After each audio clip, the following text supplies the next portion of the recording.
Bismillahirrahmanirrahim. Elhamdülillahi ve salatu ve selamu ala Resulillahi ve ala alihi ve men valah. Allahümme allimna ma yenfa'una ve enfa'na bima allamtana ve zidna ilma. Amma ba'du. Fakeyfe na'budullah. İkinci dersimizde savol keladiki, biz Allohga qanday ibodat qilamiz degan.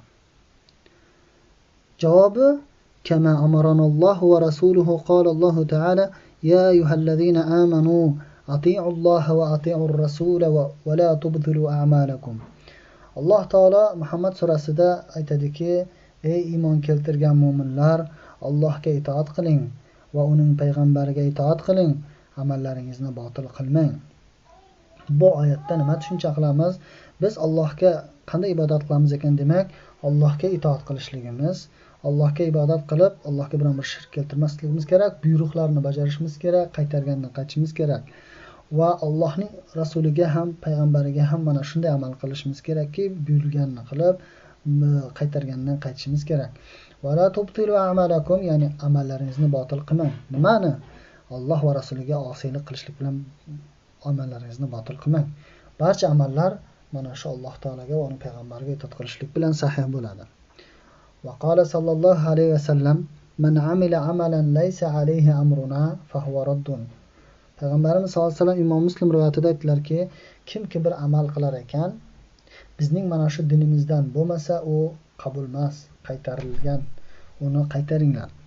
Ya'ni biz amallarni kitob va sunnatdan qilamiz, ana shundagina Allohga ibodat qilgan bo'lamiz. Hal na'budulloha xawfan va tama'a. Biz Alloh taolaga xavf va tama, ya'ni qo'rqinch va orzu va tilaklar bilan ibodat qilamizmi? Yo bo'lmasam qanaqa ibodat qilamiz? Na'am, na'buduhu kazalika. Qala Alloh taala amiran ibadahu wad'uhu xawfan va tama'a. Ha, biz Alloh taolaga doimo Allohning jahannamdan qo'rqib ibodat qilamiz va jannatlarining orzusida bo'lib, umidlar bilan ibodat qilamiz. Chunki Alloh taolo mana shunday amr qildiki, u zotga, ya'ni Allohga ibodat qilingizlar, Allohning jahannamidan qo'rqingizlar va jannatidan orzu va umidlar qilib ibodat qilingizlar. Va qala sallallohu alayhi va sallam, payg'ambar sollallohu alayhi vasallam aytdilarki, as'alullohal jannah va a'udhu bihi minan nar. Allohning jannatidan so'rayman, Allohimdan jannatni so'rayman va jahannam azobidan Allohdan panoh so'rayman deydi. Shuning uchun banda Alloh taolaga qanday ibodat qilish kerak ekan? Qo'rqinch va orzu va istak o'rtasida turib ibodat qilish kerak ekan. Va savol keladi: ma huval ihsanu fil ibada? Ibodatda ihson nima u? Qanaqa bo'ladi? Desa, javob: al-ihsanu huwa muraqabatullohi ta'ala fil ibada. Ihson shunday narsaki, Alloh taolo bandalarining qiladigan ibodatida muraqabat, ya'ni kuzatib turguvchi, go'yoki oldingizda turib kuzatib turguvchidek bo'lib turishlikni ihson deydi. Mana bu lug'oy ma'nosida, ya'ni go'yoki bir magazinga kirsangiz, o'sha yerda kamera turgan bo'lsa, o'sha kamera to'g'ri sizga qarab turgan bo'lsa, bir narsani olishligingizda o'sha kameradan qo'rqsangiz, demak siz Allohdan qo'rqmayapsiz. Shunday kamerani qanday o'zingizga kuzatib turgandek bo'lsangiz, bilingki Alloh taolo sizning barcha sirriy va jahriy amalingizni kuzatib turguvchi zotdir. Qanday qilib Alloh taoloni ko'rmagan holatdagidek osiylik qilishlik shunday yana to'g'ri keladi. Qalallohu taala allazi yaraka hina taqumu va taqallubaka fis sajidin. Alloh taolo Shura surasida aytadiki, u zot shunday zotdirki, sizni ko'rib turadi, vaqtiki qiyom namozda o'qiyatirsiz va sajdalaringizdagi qiladigan harakat sajdalaringizni Alloh taolo ko'rib turguvchi zot deyapti. Va payg'ambarimiz sollallohu alayhi vasallam Imom Muslim rivoyatida aytadiki, al-ihsanu an ta'budalloha ka'annaka tarahu fa in lam takun tarahu fa innahu yaraka. Payg'ambar sollallohu alayhi vasallam ihsonning nimaligini yana batafsil aytib qo'ydiki, chiroyli qilib, ihson bu shunday narsaki, sen, ya'ni Allohga ibodat qilmoqliging kerakki, go'yoki Alloh taoloni ko'rib turgandek ibodat qil. Vaholanki sen uni ko'rmay turibsan, Alloh seni ko'rib turibdi deyapti. Mana shunday qilib Alloh taolaga ibodat qilish kerakki va Alloh taolo ko'rib turgandek ibodat qilish kerak. Bizni shu darajada ihsonlikni bilishimiz kerak. Shunda ihson bu nimaligiga darajasiga yetishimiz kerak. Mahiya anwa'ul ibada. Ibodatlar nima u turlari bormi va qanaqa uning turlari? Javob: anwa'ul ibada kathira minha. Ibodatlarning turi ko'p, ibodatlar ko'p. Ulardan masalan ad-du'a wal khawfu wal raja'u wat tawakkul wal raghba wal rahba wal dhabh wal nadhr wal sawm wal salah wal sujud wal tawaf wal hilf wal hukm wa ghayri dhalika min anwa'il ibadati al mashru'a. Ibodatlarning turi ko'p. Allohga duo qilishlik, va Allohdan qo'rqishlik, taqvo qilishlik, va Allohga tavakkul qilishlik, Allohdan umid qilishlik, havas qilishlik Allohning jannatiga va Allohning jahannamidan qo'rqishlik va Alloh taolagagina xolisan qurbonlik zabhlar qilishlik va nazr qilishlik va roza tutishlik, namoz o'qishlik, sajdalar, tavoflar, hamma hukmlar Allohning yo'lida, Allohning kitobida va uning payg'ambarining sunnatida bo'lishlikning hammasi mana shu ibodat. Mana shular ba'zi bir xil batafsil keladi, ba'zi bir xil mujmal kelaveradi. Va savol keladi tavhid turlarida va uning foydalarida. Limaza arsalallohu rusul? Alloh taolo bizga payg'ambarlarni nima uchun jo'natdi deb savol kelsa, aytadiki: arsalahum lid-da'wati ila ibadatihi va nafi shirk anillahi. Alloh taolo bizga payg'ambarlarni jo'natdiki, Alloh taoloning o'zigagina xolis o'ziga ibodat qilishlik uchun jo'natdi va shirkdan tiyilishligini, bandalarning va shirkka umuman qo'l urmasligini, ibodat qilmasligini ogohlantirish uchun payg'ambarlar jo'natdi. Va qala Allohu taala, Alloh taolo aytdiki: "Va laqad ba'athna fi kulli ummatin", va habis jo'natdik, dar haqiqatan har bir ummatga nima jo'natdik? Rasulan, rasul payg'ambar jo'natdikki, ani'budulloha vajtanibut tag'ut. Allohning o'ziga yagona o'ziga ibodat qilishlik uchun jo'natdik va tog'utlardan chetlanishlikni buyurdik deyapti. At-tag'ut allazi ya'buduhu an-nas va yad'unahu min dunillahi va huwa radin bidalik. Tog'ut o'zi nima ekan?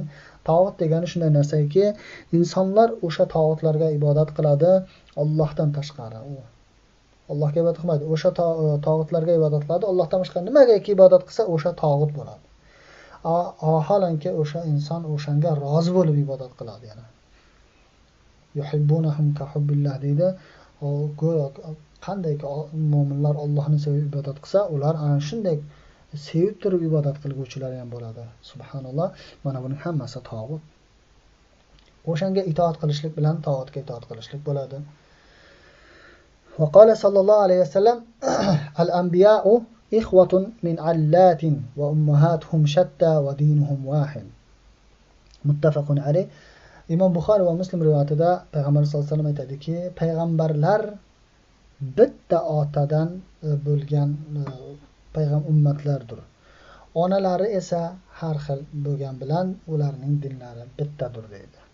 Bundan ma'no xulosa chiqadiki, aslu imanihim vahid. Ularning asli iymonlari bitta, la ilaha illallohdir.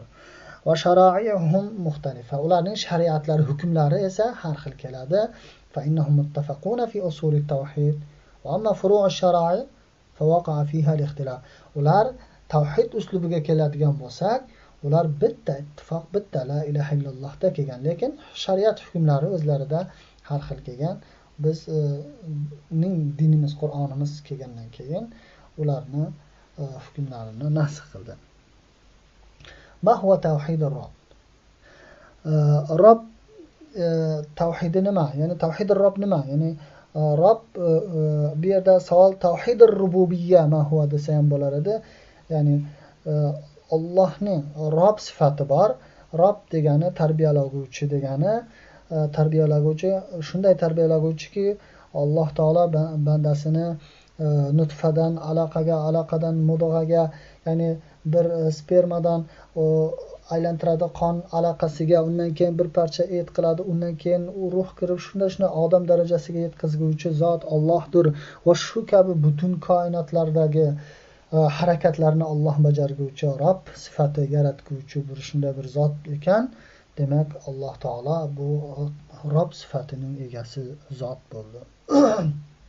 Shunda tavhid ar-rububiyya keladiki, tavhid ar-rububiyya o'zi nima ekan? Va huwa ifraduhu bi af'alihi kal xalq va tadbir va g'ayrihima. Alloh taoloni yakkalashlik kerakki, fe'lda yaratuvchi, o'zi tadbir qiluvchi zotdir. Barcha fe'lida o'zi yolg'iz, uning sherigi yo'q hech qachon. Masalan, farzandni Alloh beradi, boshqa hech kim bera olmaydi. Shunday darajada Allohga shirk keltirmaslik kerak. Mulk Allohning qo'lida. Tabarakallazi biyadihil mulk. Alloh taolo shunday bir oliy, buyuk zot bo'ldiki, u zotning qo'lida mulk. Bu hech kimdan so'rashlik, birontadan so'rashlik bu kufr, shirkka olib boradi insonni. Va qala Alloh taala alhamdulillahi robbil alamin. Alloh subhanahu va taolo aytadiki, barcha maqtovlar olamlarning Robbisi bo'lgan Alloh taolaga xosdir deydi.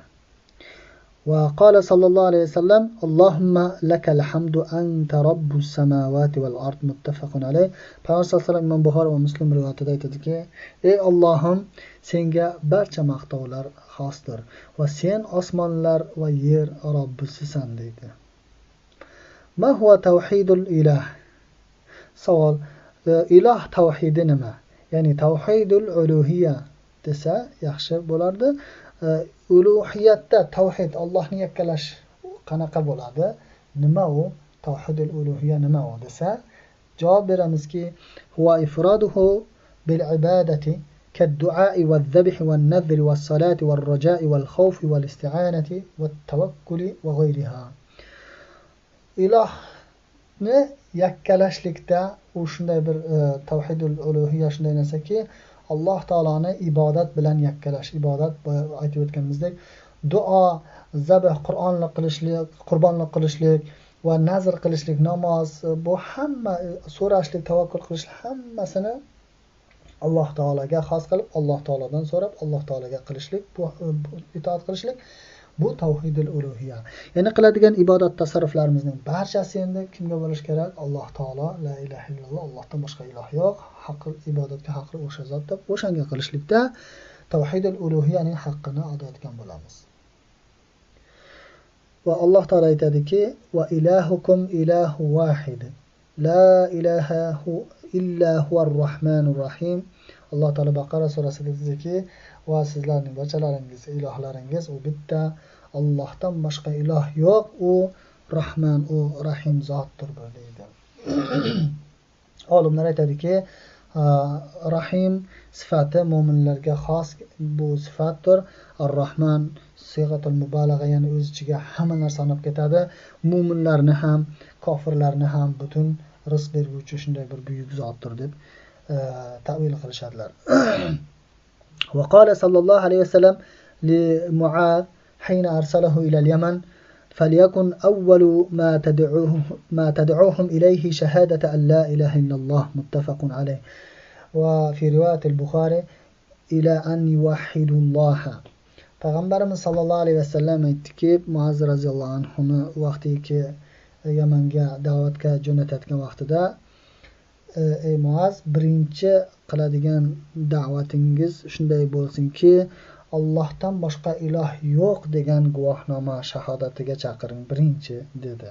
Shuning uchun tavhidul uluhiyyaga birinchi chaqirishlik bu.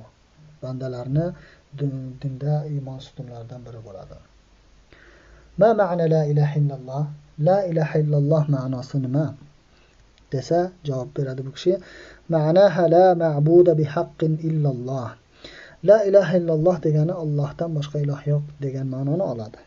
Lekin yana tarjimasida keladiki, aytadiki, Alloh biron bir ibodat Allohdan boshqaga haqli emas. Alloh taolo haqlidir faqat. Barcha ibodatlar, mana bu yuqorida zikr qilib aytib kelayotgan ibodatlarning barchasiga kim haqli? Alloh taolo. Biz faqatgina shu tasarrufat ibodatlarimizni Allohga qilamiz, o'sha narsaga Alloh taolo haqlidir.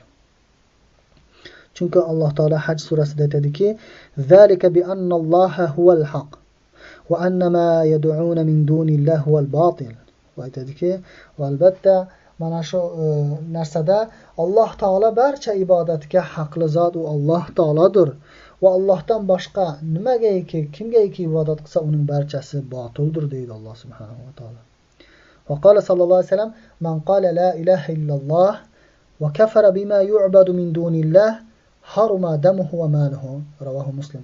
Payg'ambar sallallohu alayhi vasallam Imom Muslim rivoyatida aytadiki, kimki la ilaha illalloh desa, Allohdan boshqa iloh yo'q desa va Allohdan boshqaga qiladigan ibodat barcha tog'utlar bor-u, o'shaning hammasiga kufr keltirsa, ya'ni inkor etsa, o'shaning birontasiga ibodat qilmasa, la ilaha illallohda qolsa, demak uning moli dunyosi va uning qoni haromdir boshqa mu'minlarga bir-biriga.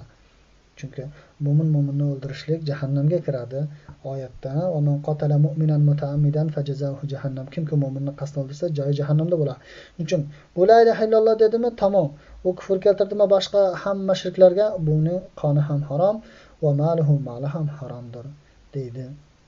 Mana shu savoldan javobiga kelib to'xtaymiz. Darsimiz tugadi. Subhanakallohumma va bihamdika ashhadu an la ilaha illalloh wahdahu la sharika lah va ashhadu anna Muhammadan abduhu va rasuluhu.